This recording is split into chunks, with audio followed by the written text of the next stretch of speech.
Reiki and surgery. It's a subject that I know very well because I've been under the knife far too many times, I would think. And I'm happy to say, I hope that I don't have to go, knock on wood, under the knife anymore. But I've had this question come up on the Usui Reiki Ryoho Sport and Community Group on Facebook that I manage. I'll leave the link for that group in the description of this video below. You're all very, very welcome to join. And the question was, how can we incorporate or utilize our Reiki practice post-surgery, right, to enhance and speed up our own recovery? I think it's a brilliant question, not only because it's been so impactful in my own healing and recovery, but I think also that it is sometimes misrepresented and misunderstood. And I want to speak to that first bit, or the second bit there. And I want to speak to that second statement actually first. So to me, the way that I quite often hear Reiki being kind of misrepresented or misunderstood in the way that it can heal, especially in regards to surgery, is I hear a lot of these really grandiose or like really outrageous claims that if you've got, like, this is the one that I hear all the time, somebody has cut off their finger and they're a Reiki practitioner, they're on their way to the hospital, they were giving their wound Reiki. By the time they got to the hospital, the wound had completely sealed over and they were no longer able to attach the finger again. Okay, maybe that's how it works. It's not how it works, but maybe that's happened. Maybe. I don't know, but I think that these types of comments are damaging because they create really exaggerated and unrealistic expectations for the practice, right? So take all the hyperbole and put all of that aside, and let's look at, I think, how Reiki can actually be very beneficial to our healing journey. Now, I'm going to use for reference my left arm because, bless it, I've broken it, I think, 6 different times. 6 different times. And I guess it needed me to pay attention to that arm because I really have, because it's really been through the ringer. And so the most intense break that I have is the 2 bones in my forearm here. They came out and I've got plates in my arm and so on. And my journey with that surgery in particular with Reiki was very, very interesting because I was already well into my understanding and practice of Reiki. I was already being trained in it, and it was already a part of my life. So what I started to notice as I was coming out of surgery, even when my arm was in a cast, and many of you can probably resonate with this, when we go into the practice of Reiki, we turn into the trauma, we turn into the physical trauma of the surgery, right? And our body holds that trauma on a cellular level. And that's very, very real, right? And probably everybody has experienced that. If you have a surgery, or if you've had a break, if you've had any trauma to the body, the echo of that trauma is still there. Maybe it's fear, maybe it's the remembrance of pain, whatever it might be. And so when we come out of surgery, I think what is so amazing about Reiki when we are working on our own healing is its ability to bring that residual memory of trauma to the surface and allow us to work with letting go of it, right? And so for me, what did that look like? Well, on my arm, as I would work, even over when it was in the cast, as I would work on the arm, I would feel the pain of the break.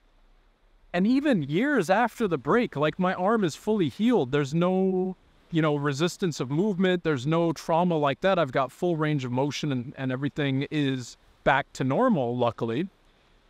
But still, on that journey of healing, there's been the vast majority of times that I've been working on myself, I can still feel that trauma. I can still feel the pain. And it feels as if the break is happening again. So it's almost like I have this residual pain that's still accessible in the bones where the break was happening. But here's the interesting thing, and I bet this is going to resonate with the Reiki practitioners out there, or if you're watching this and you've had surgery and you are, kind of interested in how Reiki can help you, I bet this is going to resonate. When we work over that part of the body, the pain and the trauma is there, and it might even feel just like the break or just like the cut for the surgery or just like how the stitches were in the wound or whatever it might be, right? But the kicker to it, and the interesting thing, is that because it's not actually there in its physical form, because you physically healed from it, then you're dealing with the residue or like the ghost of that sensation. Think about phantom limb syndrome here. This is kind of giving a real world scenario or example as to what I'm talking about. You know, phantom limb is when somebody has a limb that has been amputated or removed and they can still feel as if they have pain. For instance, maybe an arm has been removed and it still feels like you have a pain or an itch or something on your fingers, which you no longer have. See, there's the echo of the thing still there, because as an energetic body, our body is still whole, right? As an energetic body, we still have the imprint of the memory of that appendage or of that trauma or whatever it might be in our ethos. So when we work with ourselves with Reiki and we bring the awareness to that point of trauma, then the remembrance of that trauma is going to come to the surface. As that starts to rise up to the surface, it's very interesting that we can feel the trauma, we can feel the break, we can feel the wound, or we can feel the memory of that experience. But we can almost turn up the dial. We can almost make it even more intense because it's not physically happening. You know, I'm kind of struggling as to how to explain this, because I appreciate that for people who have not kind of felt this or heard this before, it might sound a little bit out there. But the only way that I can describe it is, imagine this was how it was for me, right? Only. So your experience might be very different. But let's say that the break, the pain of the break was obviously enormous, right? It was out of control. So let's say that that's 100, okay? On a scale of 1 to 100, let's put that at max, like off the chart 100. It's complete pain, okay?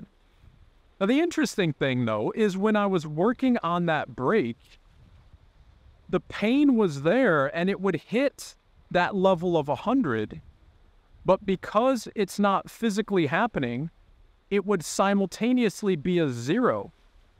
Because it's not physically in my body at that moment, there's also no pain.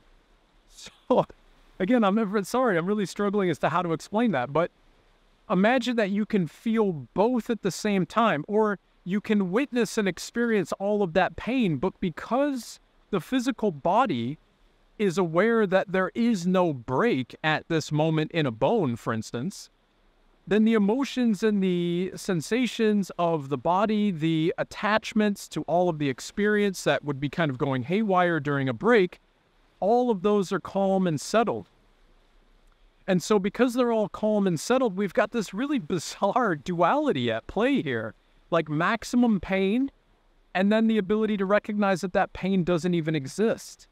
And I started to realize that the more that I turn into that phantom pain, then it would just start to go up. So instead of it being at like 100, it might go to 200 or 300 or 1,000, right? It might be overwhelming, like total chaos in how much pain there actually is, but there was no pain at all.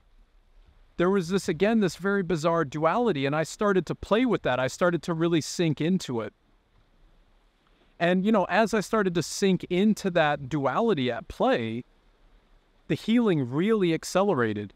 Because what it was doing, it was going into this kind of energetic memory, or this ethereal memory, this energetic body memory of that trauma, and allowing that space to recognize that nothing exists, right? We know, you know, when I'm working on my body, I knew that the pain of the break didn't really exist because my arm is completely fine. But there's an imprint that I needed to work on. And so going into that imprint and letting go of that vapor of that imprint was an incredibly healing trajectory and an incredible opportunity to see a new angle as to how Reiki heals.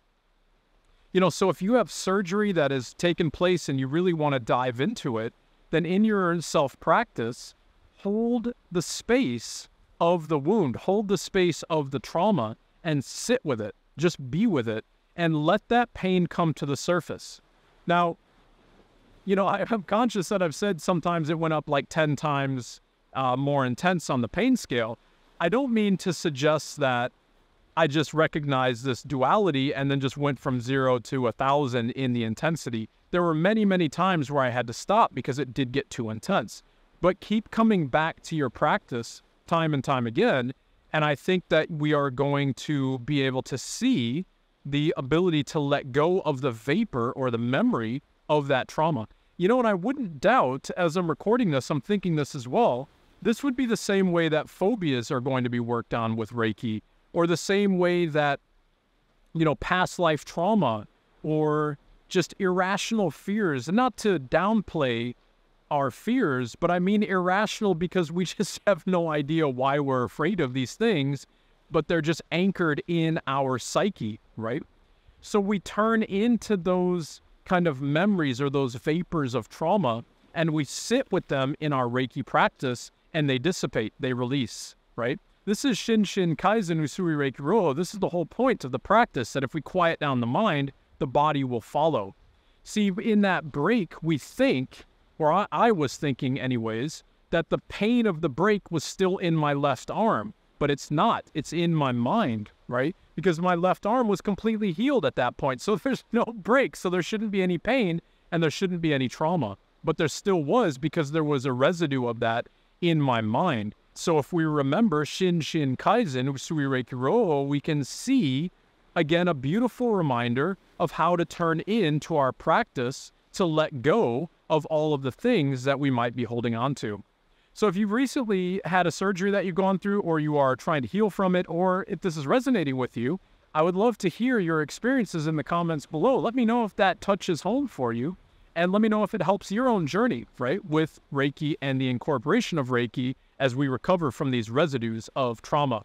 All right, everybody, I hope you've enjoyed. I hope that helps your practice. As always, be well, and In Gassho to all.